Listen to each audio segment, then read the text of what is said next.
देखें advance tax में क्या होता है, एडवांस टैक्स आपको प्रीवियस ईयर के दौरान भरना होता है। एडवांस में किस पे एप्लीकेबल रहता है, जिसका टैक्स पेबल 10,000 रुपीज से ज्यादा है।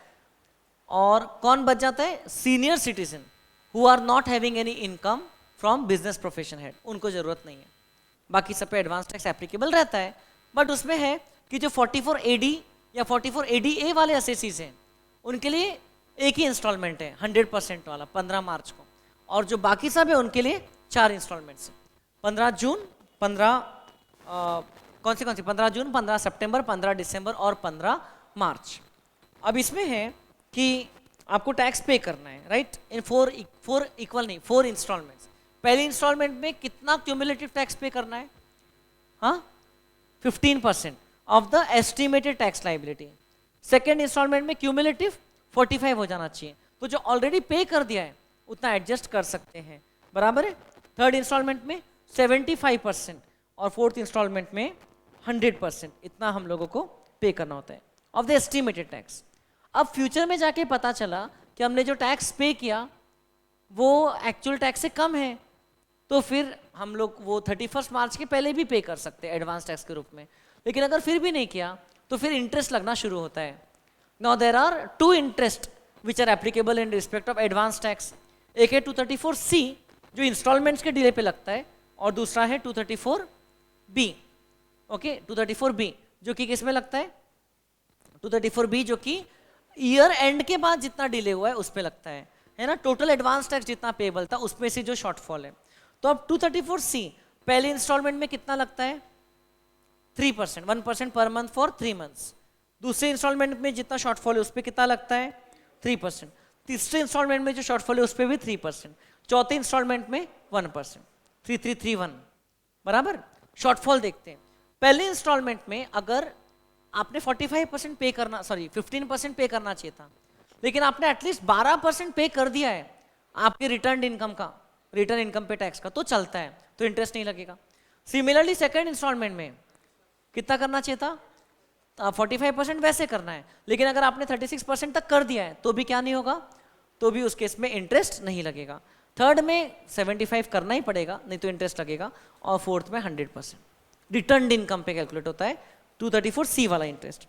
और जो 234B वाला इंटरेस्ट है वो किस पे कैलकुलेट होता है, वो असिस्ट इनकम पे कैलकुलेट होता है, जो इनकम आपकी असेस हो गई है।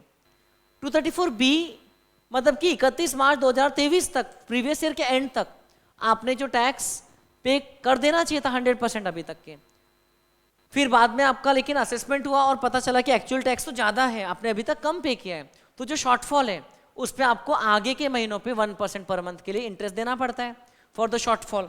एंड इस पे इंटरेस्ट तभी लगता है अगर आपने 31 मार्च तक 90% से कम पे किया था। 90% से ज़्यादा पे कर दिया 31 मार्च तक के, तो आपको वो इंटरेस्ट नहीं लगता है, बराबर। And then we have also studied section 234A। उसमें क्या था कि अगर ROI का डिले हो गया है, रिटर्न ऑफ इनकम का जो 31 जुलाई या 31 अक्टूबर का ड्यू डेट है उसमें डिले हो जाता है, तो फिर क्या होता है, again we calculate tax as per assessed income minus tax paid till the due date. उस पे 1% पर मंथ के हिसाब से जितने मंथ्स का डिले है उतने मंथ्स का इंटरेस्ट लगते जाता है, बराबर है।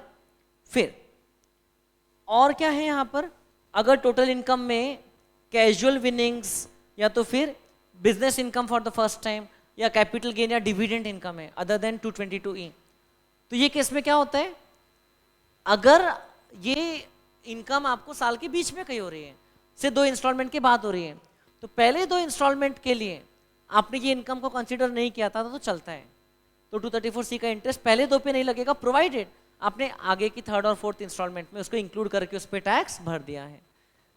समझ रहे क्या, ये भी हम लोग ने देखा था, इसका भी एग्जाम्पल हमने देखा था। सो एडवांस टैक्स वाला जो पार्ट है वो तो सीधा सीधा है। फिर जो मेन डिटेल्ड वाला है, एक्चुअली ICAI की बुक में ये एक ही चैप्टर है, TDS एंड एडवांस टैक्स, तो हम लोग ने उसको अलग चैप्टर के रूप में पढ़ा। फिर मेन डिटेल्ड वाला कौन सा आइटम है, TDS। तो ये TDS का चार्ट है पूरा, ठीक है, ये इसको अपन लोगों ने बेस बना करके पढ़ा था। और इसके अलावा भी और कुछ चीज़ें हैं, जैसे चार्ट में लिखा हुआ है सेक्शन 194 देखिए 194 के इसी चार्ट में है क्या?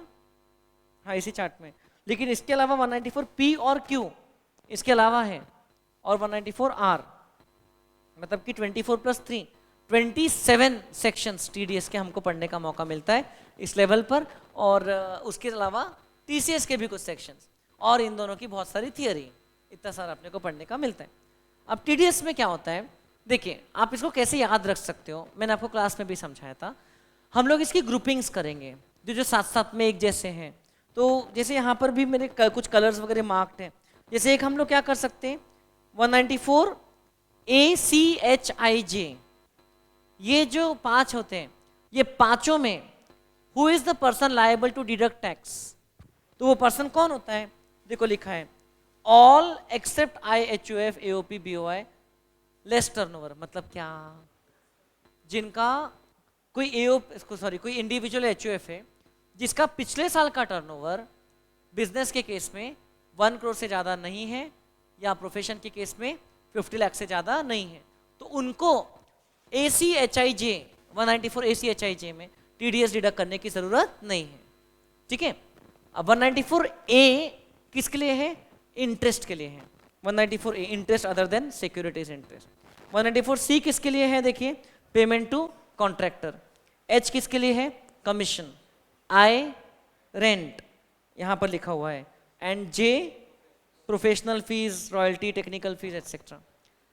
तो इसमें डिडक्टर कौन है, ये बड़ा इंपॉर्टेंट बात है। फिर ये पांचों सेक्शन में टैक्स कब डिडक्ट करना है, at the time of payment और credit whichever is earlier, ठीक है। बुक्स में क्रेडिट किया तब भी डिडक्ट करना पड़ सकता है। अब इसमें क्या होता है, अब हम लोग एक ही करके इसके अंदर टाइप करते हैं, क्योंकि सबका अलग अलग थ्रेशोल्ड है। अनफॉर्चुनेटली उन लोग ने इसको सिंप्लीफाई नहीं करके रखा है, काफ़ी कॉम्प्लिकेटेड बना के रखा है टीडीएस के जो प्रोविजन है इंडिया में। तो 194 ए जो है, इसके साथ साथ में हम लोग इसके पहले और बाद वाला भी आइटम पढ़ लेंगे।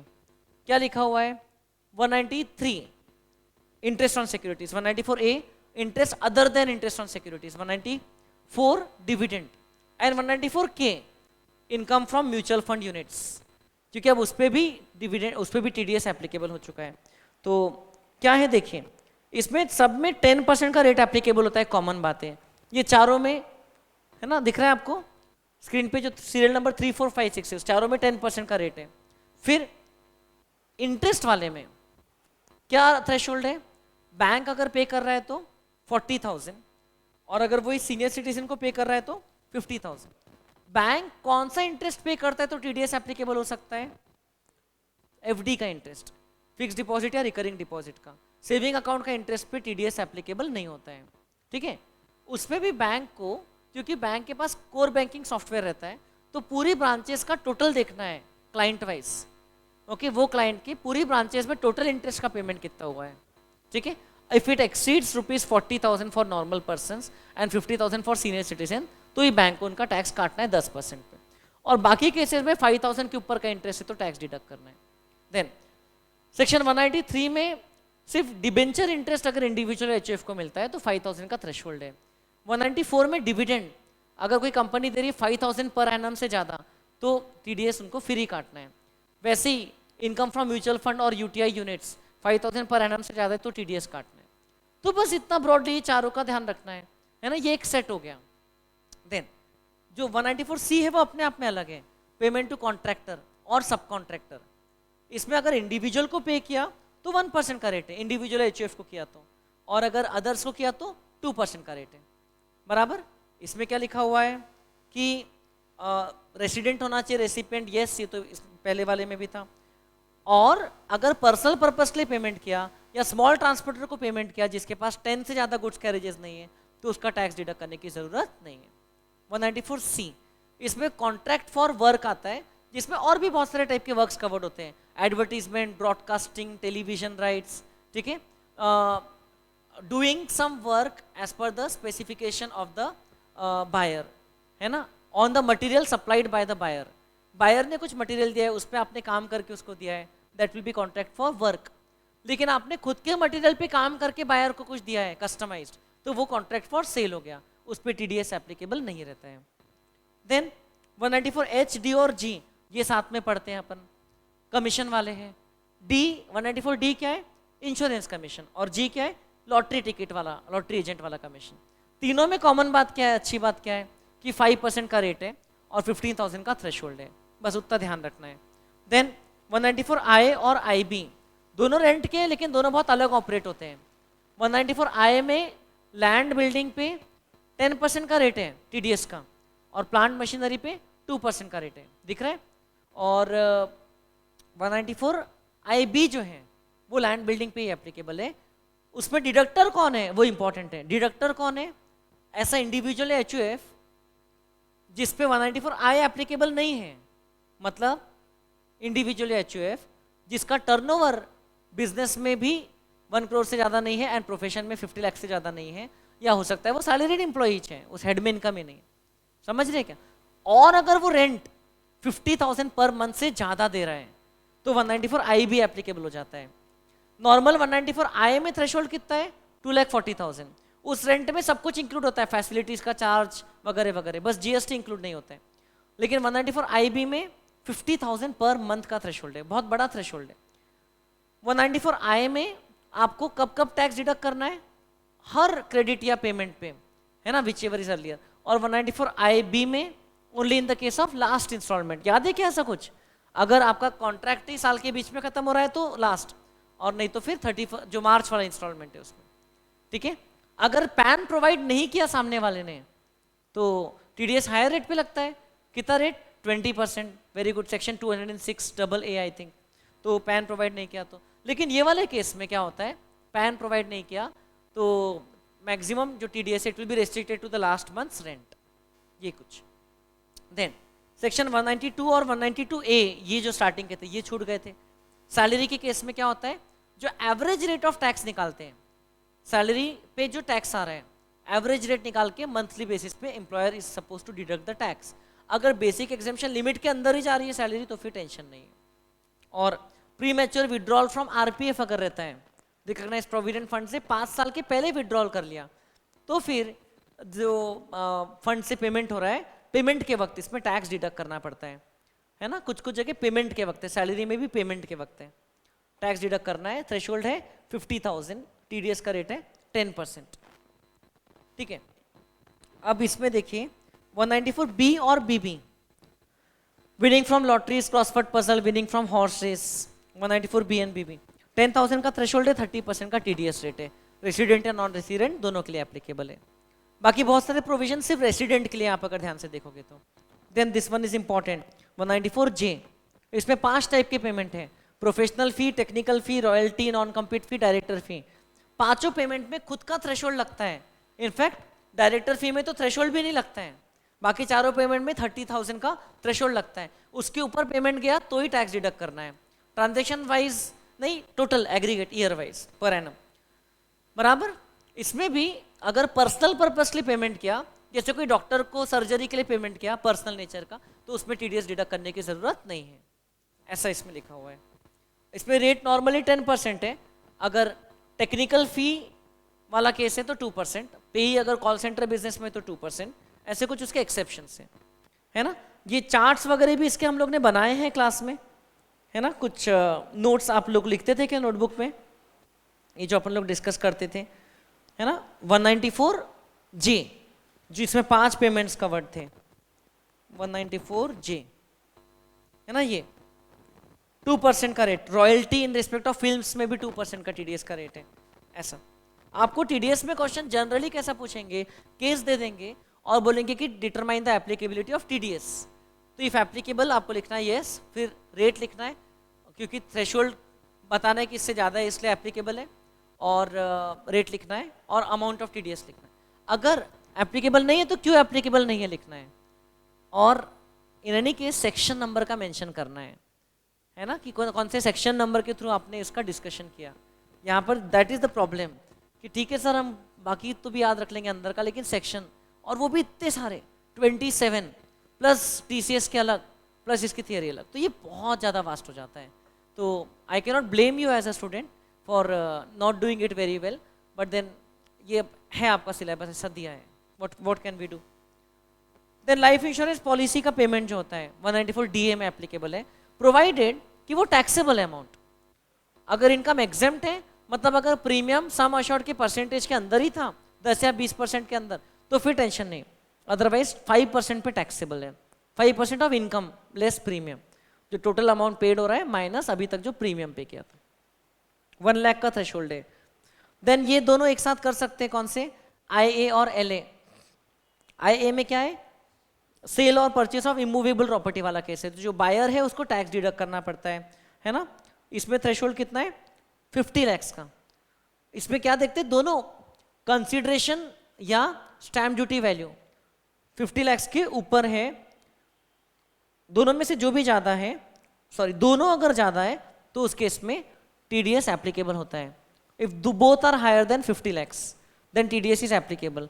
एंड रेट किस पे लगता है, जो हायर वाला वैल्यू है उस पे लगता है, 1%, not applicable on rural agricultural land. और 194 LA किस रिस्पेक्ट में, compulsory acquisition of immovable property, ठीक है, उसमें रेट कितना है, 10% है, उसमें थ्रेशोल्ड सिर्फ 2,50,000 है।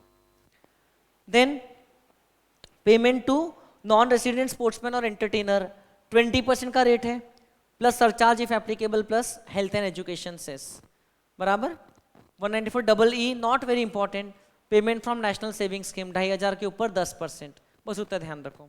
194 IC, ये जो हम लोगों ने कैपिटल गेन में देखा था ना, स्पेसिफाइड जो ट्रांजेक्शन है, जिसमें क्या करते हैं, स्पेसिफाइड अग्रीमेंट में क्या करते हैं, अगर बिल्डर को अपना प्रॉपर्टी यूज करने के लिए देते हैं, उस पर वो प्रोजेक्ट बना के अपने को उस प्रोजेक्ट का पार्ट देता है, बट अलग से कुछ कैश में कंसीडरेशन देता है, तो कैश वाले पोर्शन पे 10% से वो टैक्स काटेगा। Then 194 M relatively new section है, 2-3 साल ही हुए हैं, देयरफॉर वेरी इंपॉर्टेंट। इसमें कौन से पेमेंट्स कवर्ड है, contract, commission and professional fee, 194 C, H और J वाले।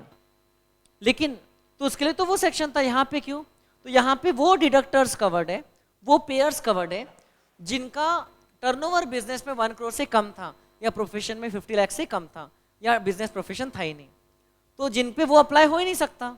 If it is not covered under 194 C और 194 H और 194 J, तो उन पे ये वाला सेक्शन एप्लीकेबल हो जाता है, प्रोवाइडेड इवन पर्सनल नेचर की पेमेंट में वो कवर्ड नहीं होता है सेक्शन।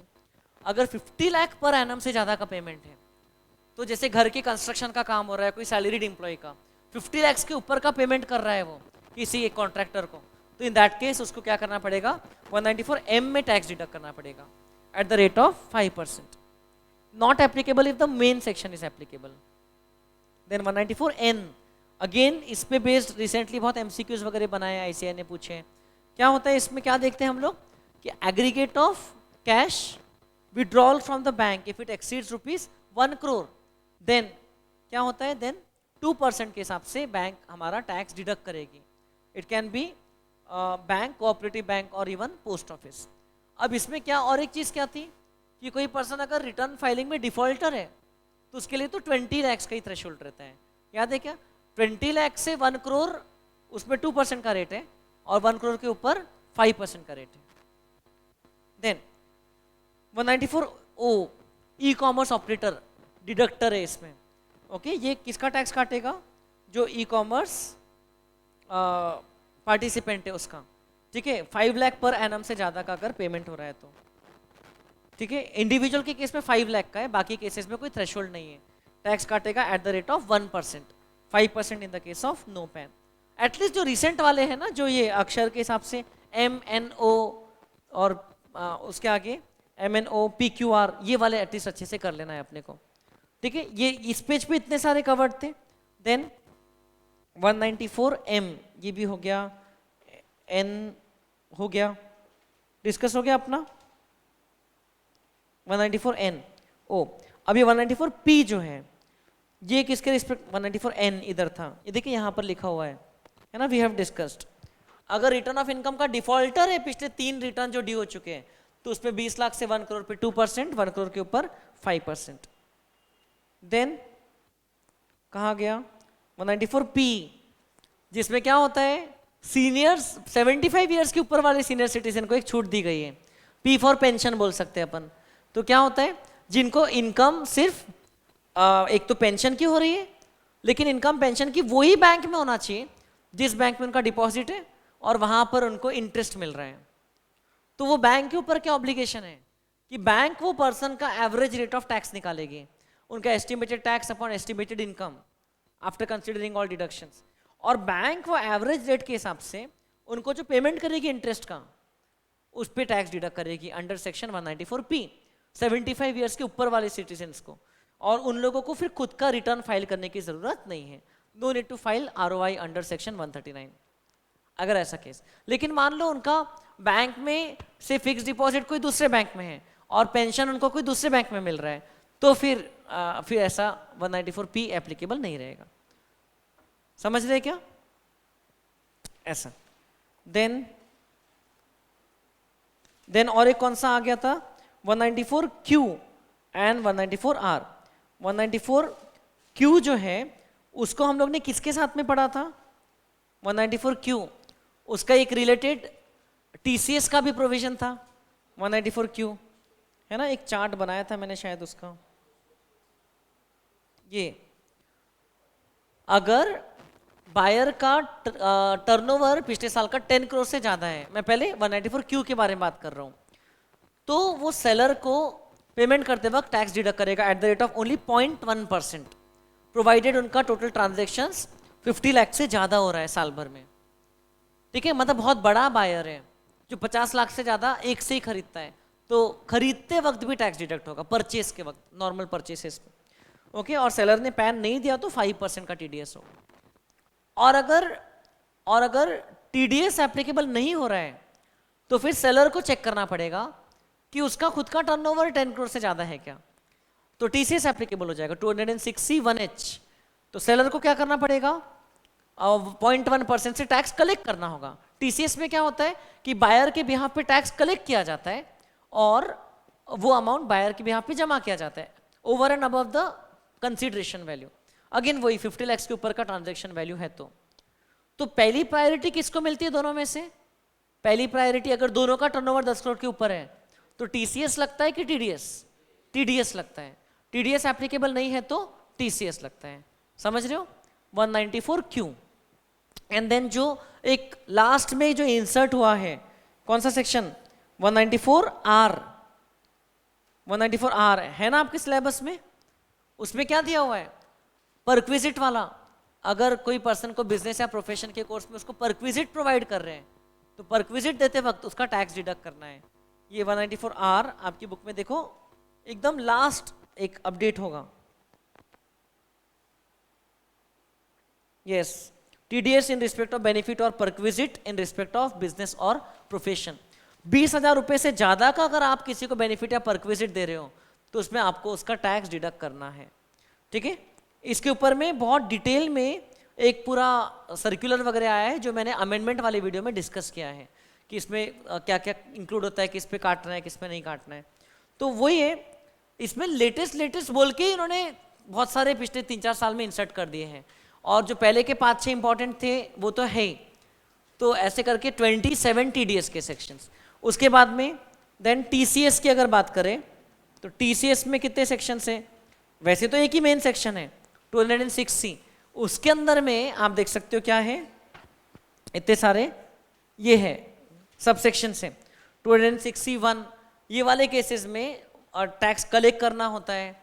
देन 1C, ये सभी केसेस में क्या होता है? 206C(1) में क्या रिस्ट्रिक्शन है कि the transaction should not be in case of a retail sale, है ना, रिटेल वाला हो रहा है तो उसमें टैक्स कलेक्ट करने की जरूरत नहीं है। और जो मोटर व्हीकल वाला है उसमें रिटेल वाले में टैक्स कलेक्ट करना पड़ता है, उसमें डीलर को दिया तो टैक्स नहीं कलेक्ट करना है। मोटर व्हीकल वाला है 206C(1)(f) जो है, motor vehicle of value exceeding ₹10 lakh, it is applicable only in respect of retail sales, not in respect of sales made to dealers. फिर 206C(1)(g) एक आया था, ओवरसीज रेमिटेंस वाला। आई थिंक उसका हम लोगों ने कुछ समरी लिखा था। Yes, overseas tour programme package है तो उसमें विदाउट एनी थ्रेशोल्ड 5% से टैक्स कलेक्ट करना है। अगर रेमिटेंस हो रहा है इंडिया के बाहर फॉर थ्रू ऑथराइज्ड डीलर, तो अगर if it is for loan for education तो 7 लाख तक के कोई TCS नहीं, 7 लाख के ऊपर 0.5%। अब कितने सारे रेट्स याद रखना है आपको, है ना।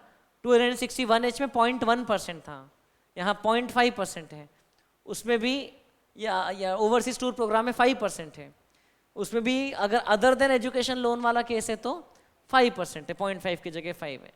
तो all the best for TDS and TCS chapter, है ना। इसमें मेरी बात मानो तो जो रिसेंट वाले 5-6 उसको बहुत स्ट्रॉन्ग कर लो, फिर जो एग्जाम में रिसेंटली क्वेश्चंस पूछे गए हैं आपकी बुक में भी जो उसके रिलेटेड उसको अच्छा कर लो। एकदम स्किप करना तो बिल्कुल एडवाइजेबल नहीं है, और एकदम डिटेल में घुस करके एक एक वर्ड टू वर्ड पढ़ना वो भी एडवाइजेबल नहीं है। फिर एक सेक्शन आया था जिस पे अमेंडमेंट भी आया था, कौन सा, वो 2 सेक्शन एक साथ जहां पर आते हैं ना, कहां पर है रे, ये वाला पेज नंबर 45 पे 206 AB और 206 CCA, जिसमें हायर रेट पे टैक्स डिडक्टिबल रहेगा, है ना। अगर सामने वाले पर्सन ने रिटर्न फाइल नहीं किया तो, है ना, उसका TDS या TCS का टोटल कितना है, if it is more than 50,000 rupees, ठीक है, it is more than 50,000 rupees, और उसने रिटर्न फाइल नहीं किया है पिछले साल का जो ड्यू हो चुका है उसका, तो ऐसे पर्सन का टैक्स डिडक्ट करना है at double the rate, okay, at double the rate और at 5% whichever is higher. और टैक्स कलेक्शन के केस में अगेन डबल द रेट और 5% विच एवर इज हायर। ये तो 206 AB था, और एक सेक्शन था 206 AA, जिसमें अगर सामने वाले पर्सन ने हमको पैन प्रोवाइड नहीं किया तो उसका टैक्स डिडक्ट करना है एट रेट एप्लीकेबल और 20% विच एवर इज हायर। याद है क्या ऐसा कुछ? ऐसा है, TDS का रिटर्न क्वार्टरली फाइल होता है, TDS का पेमेंट नॉर्मली मंथली होता है, कुछ सैलरी वगैरह का एनुअली उसका पेमेंट का, सॉरी, उसका भी मंथली पेमेंट होता है, उसका सिर्फ जो सर्टिफिकेट है वो एनुअली फर्निश कर सकते हैं, ठीक है। बाकी TDS पे इंटरेस्ट 1% पे एप्लीकेबल है for the period deductible to deducted, और डिडक्टेड से पेड में भी डिले हो गया तो 1.5% पर मंथ के हिसाब से इंटरेस्ट एप्लीकेबल है। सो 8:58 PM अपना सेकेंड डे पूरा रिवीजन कंप्लीट हो गया है ना। TDS चैप्टर तो इतना बड़ा है कि जितना और आधा घंटा दोगे तो मैं और आधे घंटे तक उस पर बात कर सकता हूँ। चलिए, so thank you. Income tax is complete, now we will take up GST tomorrow. Thank you, bye bye.